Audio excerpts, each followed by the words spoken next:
Para hadirin jamaah Majelis Ta'lim Masjid Jami' Al-Ihsaniyah yang berbahagia, puji syukur kita panjatkan hadrat Allah Subhanahu wa taala yang telah mempertemukan kita kembali dalam rangka menuntut ilmu Allah, ilmu Rasulullah sallallahu alaihi wasallam.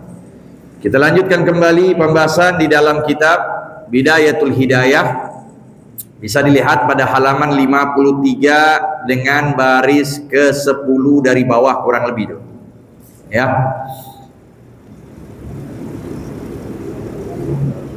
Warfa yadayka qailan sami Allah liman hamidah fa idza stawaita qa'iman fa qul rabbana lakal hamdu mil as-samawati wa mil al-ardi wa mil ma syi'ta min syai'in ba'du wa in kunta. Tuh, pas wa in kuntanya. Kita baca pas wa in kunta. Ya, langsung saja diterangkan. Bismillahirrahmanirrahim. Qala Syekhul Musannif rahimahullah wa nafa'ana bih wa bi ulumihi fid dharain amin radhiyallahu ta'ala anhu. Wa in kunta fi fardhati subhi, dan jikalau adalah kamu mengerjakan fardu subuh, boleh nanti niatnya usalli fardhu subhi, usalli fardhal fajri, sama. Ya, dan subuh ini punya keistimewaan di dalam sholat berjamaahnya. Jadi nggak usah pikirkan mau kunut mau kagak, yang pasti sholat subuh berjamaah. Dikarenakan hadis sahih menyatakan man shalla subha fi jama'atin faka'annama qamal laila kullahu. Siapa orang yang mengerjakan sholat subuh berjamaah, maka seperti dia menghidupkan malam suntuknya untuk ibadah pada Allah. Kita 1 jam udah kesemutan nggak kaki kita? Oh, botan. Ya, 1,5 jam wirid aja zikir udah pusing. Tapi kalau kita lakukan subuh berjamaah, itu di dalam lembaran kebaikan kita seperti menghidupkan malam suntuk kita untuk ibadah pada Allah. Subuh berjamaah. Nah, di dalam subuh itu ada yang namanya kunut. Imam Ghazali madhab Syafi'i, ya, dan memang harus kita bermadhab. Jangan asal-asalan ngomong apa madhabmu. Kitab wa sunnah. Kitab wa sunnah memang betul pintu ijtihad terbuka sampai hari kiamat. Tapi siapa mereka muta'ahil? Siapa mereka yang telah menguasai itu semua? Semuanya muqallid. Ya, ini sibuk banget. Semuanya apa? Muqallid, ngikut. Paham? Ngikut mazhab. Udin mazhabnya apa, Din? Bang Pi'i. Yes, Udin. Syafi'i. Iya, Bang Pi. Ya, mazhabnya ada 4. Maliki, sebelumnya Abu Hanifah, selanjutnya Imam Syafi'i yang ketiga, yang keempat Imam Ahmad bin Hambal, dikenal dengan Hambali. Dan setiap kita harus bermadhab. Nggak boleh tanpa mazhab, kitab dan sunnah. Nggak bisa. Akhirnya dengan mudah mentafsirkan ayat. Ya, gampang dikit-dikit tafsirin dengan pikiran dan otaknya sendiri. Imam Suyuti, seorang hafid, penghafal hadis, Al-Quran, karangannya banyak di mana-mana. Beliau sempat idda'a ijtihad mutlak. Beliau sempat menyatakan aku ini punya madhab sendiri, mau bikin madhab. Disodorkan 36 pertanyaan, 30-nya bisa menjawab Al-Quran dan Sunnah, sisanya pertanyaan ada jawabannya, tapi bukan jawaban dari dia, jawaban dari Imam Syafi'i. Ini gak bisa tuh memecahkan dari Quran dan hadis. Dia punya jawaban, tapi jawabannya Imam Syafi'i. Akhirnya beliau setelah memberitahukan bahwa beliau bisa menjawab 30 itu, sisanya nggak bisa. Jawabannya ada, tapi punya siapa? Pinjem jawaban Imam Syafi'i. Maka akhirnya beliau balik lagi, lalu menyatakan beliau ini muqallid kepada Imam Syafi'i. Termasuk beliau ini Imam Ghazali, beliau bermadhab Imam Syafi'i. Imam Syafi'i memakai sunnah pada kunut di sholat subuh, karena banyak sekali hadis yang diriwayatkan oleh perawi hadis, di antaranya Imam Ahmad, Imam Daruqutni, ya, Imam Baihaqi, Majmu' Imam Nawawi, bahwa ada hadis yang menyatakan dari Anas bin Malik, Nabi SAW diberitahukan, mazala Rasulullah SAW yaqnutu hatta faraqad dunya. Itu yang diambil. Senantiasa Rasulullah SAW berkunut sampai beliau meninggalkan dunia. Disinilah yang dipakai menjadi hadis yang memang dianjurkan kita untuk berkunut pada sholat subuh. Ya. Makanya jangan asal ngikut. Kalau ngelihat sono, ya masjid di sono nggak kunut, aneh pengen terapin deh nggak kunut.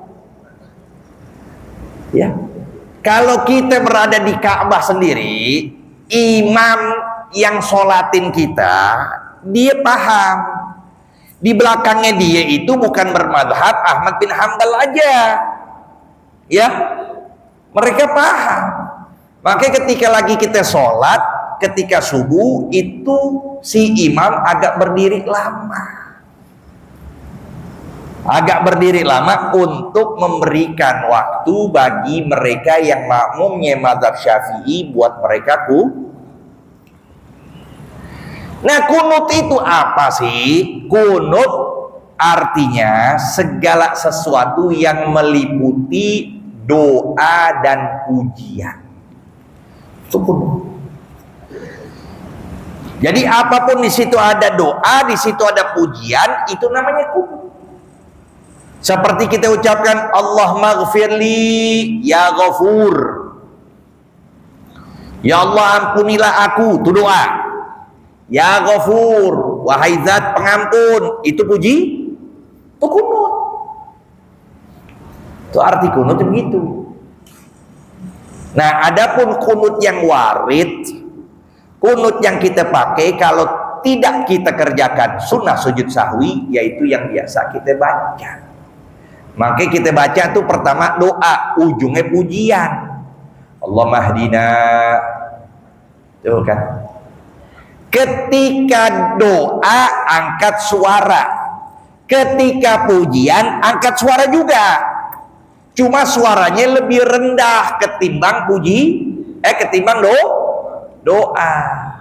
Jadi jangan diam. Allahumma hdina fiman hadait wa afina. Bacanya Allahumma hdina fiman hadait, yang dipanjangin. Allahumma hdina fiman hadait. Jangan, artinya beda. Tuh. Kalau hadait, engkau yang memberikan hidayah petunjuk. Kalau hadait, engkau memberikan hadiah atau kado. Itu namanya bilmat, hadait. Kemudian selanjutnya ada namanya pujian. Fa innaka taqdi. Nah, itu dibaca oleh si imam. Jangan diam. Nih pas doa angkat suara, pas pujian dia berhenti, nggak ada suara, itu salah. Allahumma hdina fiman hadait. Nah, tangan ditempelkan, ngelihat kepada telapak tangan, kalau dibuka tetap ngelihat kepada sujud. Allahumma hdina fiman hadait wa afina fiman af, terus sampai fa innaka taqdi. Nah, itu diangkat suara. Jelas ya? Itu ya. Nah itu namanya kunut yang memang disebut dengan kunut warid, yaitu dibaca ketika waktu subuh dan di pertengahan malam bulan suci Ramadan. Ya, ada yang namanya kunut nazilah. yaitu ketika datangnya musibah di suatu tempat, nggak harus di tempat untuk kita yang kunut, nggak harus. Di suatu tempat ada musibah, kayak di Maroko kemarin gempa, ribuan orang meninggal. Nah, sunnah untuk kita kunut nazilah. Kunut nazilah itu setiap waktu pada sholat 5 waktu itu, mau zuhur, mau asar, subuh, maghrib, isya. Allah maltufina wahfadna wa'afina wansurna wal muslimin. Itu sama waktunya. Berada di terakhir rakaat selepas baca doa i'tidal. Setelah Rabbana lakal hamdu mil as-samawati wal ardi misyaitan. Allah maltufina wahfadna wa'afina wansurna wal muslimin. Diaminin juga. Paham gak tuh? Ya, nah itu namanya kunut nazilah. Kemudian faqra'il qunut fi rak'atis tsaniyah fi i'tidalika minar ruku'. Tapi selepas kita baca Rabbana lakal hamdu biasa, ya. Baca kunut. Mau sendiri, mau berjamaah atau jadi makmum, baca kunut. Kalau lupa, udah ingatnya setelah ruku, jangan kita berdiri. Jadi pas lagi ruku, Allah, nah sebelum ruku ingat, naik lagi ke atas, gak apa-apa. Atau pas hadir ruku masih ingat, naik ke atas. Tapi kalau udah di bawah batasan ruku, ingat. Atau si makmum ngucapin subhanallah. Ini Paul juga si makmum ngucapin subhanallah, si imam udah. Kalau udah ruku, di bawah ruku nggak usah ucapin subhanallah, mau ngapain? Ya, tahsil hasil namanya. Maksudnya apa? Imam udah posisinya di bawah ruku, si makmum ucapin subhanallah buat apaan? Imam balik lagi, batal sholatnya. Batal sholat. Jadi nggak usah diucapin subhanallah, subhanallah, subhanallah. Ya, waduh berulang-ulang lagi. Ucapin ulang, nggak boleh. Udah cukup subhanallah. Itu pun posisinya di bawah ketika sebelum ruku. Kalau udah di bawah ruku, maka nggak boleh lagi. Semasjud mukabbiran. Kemudian setelah i'tidal, ini i'tidal rukun tawil, rukun qasir. Jadi nggak boleh panjang-panjang, ya, nggak boleh panjang dalam i'tidal, melainkan 2 keadaan. Ketika kunut, yang satu lagi apa? Sholat sunat tasbih. Kerjain nggak di sini? Nanti kita praktekin, ya. Ntar buku kita itu ada tuh penjelasan, ya, tentang tata cara sholat sunnah. Kerja yang sholat tasbih itu diamalkan Nabi. Sunnah tasbih, ya, ketika i'tidal setelah Rabbana lakal hamdu dibaca subhanallah walhamdulillah sebanyak 10 kali, ditambah wala haula wala quwata illa billahil aliyil azim. Itu lebih bagus. Kan panjang ya? Panjang kan? Itu doang. 2 doang. Ketika kunut, yang kedua sholat sunat tasbih. Selebihnya nggak boleh panjang-panjang, karena dia itu rukun pendek yang memisahkan di antara 2 rukun panjang, yaitu ruku, yang kedua sujud. Dipisah oleh i'tidal. Kemudian sujudlah mukabbiran dalam keadaan kau takbir ghaira rafi'il yadain, tanpa engkau angkat lagi kedua tanganmu. Nggak usah lagi Sami Allahu liman hamidah, ya kan? Allah, nggak usah lagi, nggak usah angkat lagi, sudah. Pas lagi turun ke ruku, turun ke sujud, nggak perlu ngangkat kedua tangan. Allah, nggak usah lagi. Allah langsung. Wada awalan, dan letakkanlah awalan, ya. Yang paling pertama, wada awalan, letakkanlah yang pertama. Apa itu? Alal ardi, di atas tempat sujudmu, rukbatik, kedua lututmu. Jadi pas lagi mau sujud, ya, anggota tubuh pertama kali yang nempel tempat sujud, lutut dulu, dengkul, di dulu, ya, 2 lutut dulu. Kalau nggak tertib makruh, ya. Kalau nggak tertib jadi kedua dengkul dulu, lutut dulu letakin. Kemudian summa yadaik, kemudian kedua telapak tanganmu. Summa jabhataka maksyufatan, kemudian keningmu nih. Kening mau ke peci itu ke jaka begitu. Akhirnya pas lagi sujud orang kelihatan diomelin bininya. Jadi begitu. Ditutupin, lagi ditutupin, pakai peci harus ke atas. Orang pakai imam yang gede-gede. Ininya ketutup. Sholat nggak sah. Ini harus terbuka. Ini harus terbuka, tapi terbukanya dalam masalah fikih juz'un, hanya sebagian doang. Hanya sebagian. Di antara kening kita jidat yang harus terbuka. Nah, bagian sini pokoknya kena tuh tempat sujud. Ya. Berarti kita tutup atau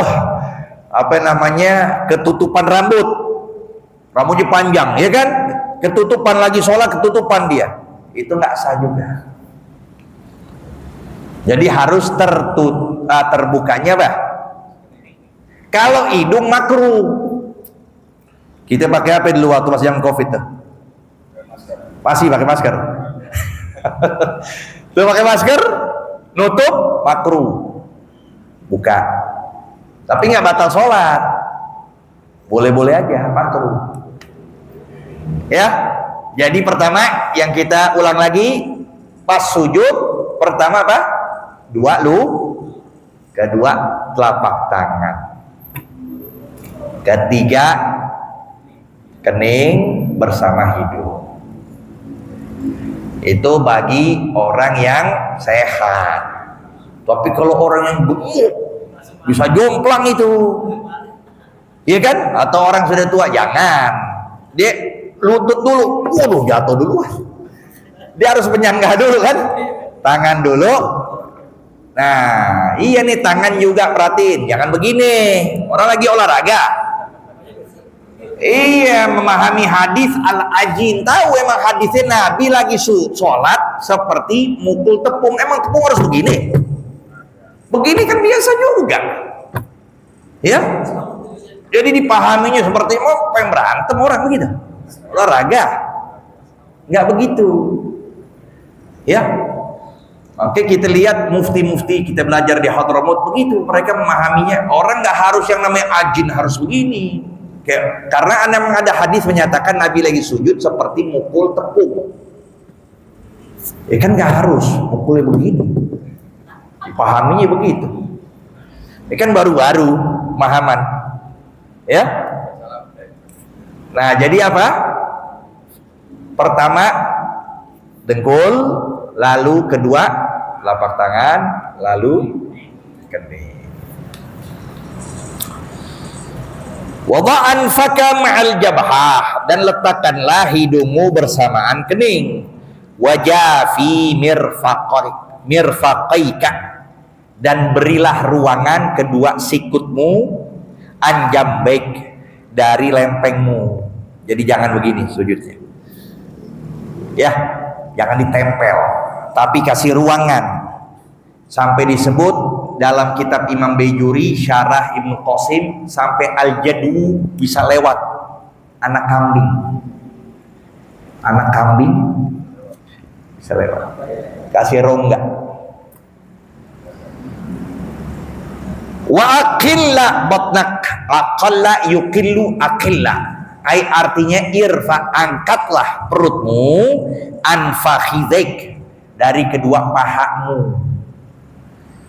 Jangan diturunin perutnya, angkat tuh perutnya dari kedua paha.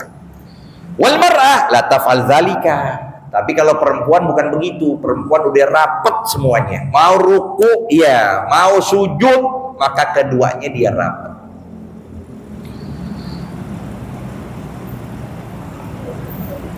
Wada' yadaika 'alal ardi hazwa mankibaik. Nah, ini perhatikan. Sekiranya mankib nih kan ini. Ya. Apa ya, pundak. Pundak kita sejajar dengan kedua telapak tangan.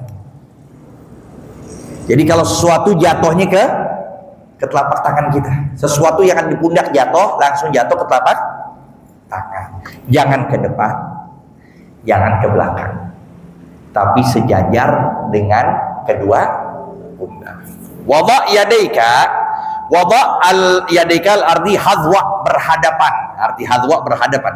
Mankibek wala tafrush zira'aika 'alal ardi, jangan bentangkan kedua lengan. Jangan kamu tempelin kepada tanah kayak kalep, kayak B1 kalau lagi duduk. Iya, kayak begitu, nggak boleh.